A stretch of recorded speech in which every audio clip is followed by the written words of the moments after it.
राधे राधे। आप सभी को जय श्री कृष्णा। आज हम बहुत ही प्यारा निर्गुण भजन लेके आई हूँ और आप लोग को अच्छा लगे तो लाइक सब्सक्राइब शेयर जरूर करिए और कमेंट में लिख के बताएं कि ये भजन कैसा लगा। एक बार बोलिए प्रेम से श्री रामचंद्र की जय। के न मोर जन्म हो दिहल के न मारे टकिया हो, के न मोर जन्म हो दिहल के न मारे टकिया हो। किया हो रामा कवन रे भैया पिजड़ाय बऊ रे हल हो राम। किया हो रामा कवन रे भैया पिजड़ाय बऊ रे हल हो राम।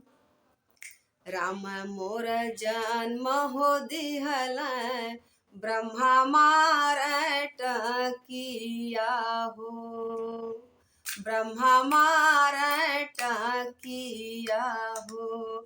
किया हो रामा लक्ष्मण भैया पिजड़ाय बऊ रे हल हो राम।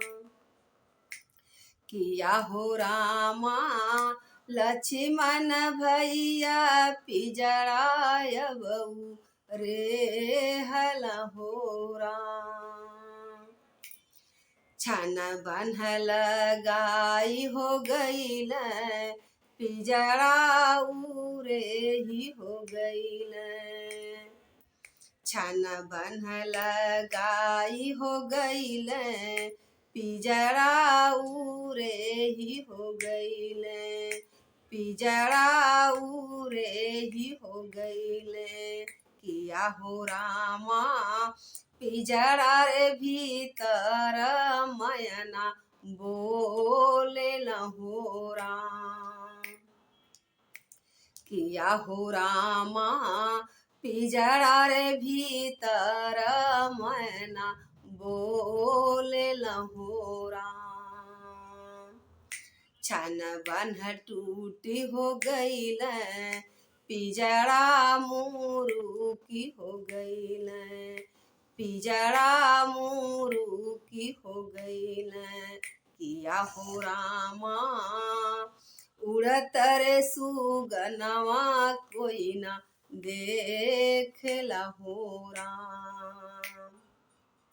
किया हो रामा उड़त रे मायनवा कोई न देखला हो राम। उड़ल उड़ल हो मायना चढ़ल आकाशवा हो, चढ़ल आकाशवा हो। किया हो रामा उलटी रे उलटी मयना ताकेल हो राम। किया हो रामा उलटी रे उलटी मयना ताकेल हो राम। जवने मंदिर माए रामा एत सुख कैली हो, एत सुख कैली हो। किया हो रामा तमने रे मंदिर मायगिया लागल हो राम। किया हो रामा बाबा के मंदिर मायगिया लागल हो राम। बोले श्री रामचंद्र की जय हो।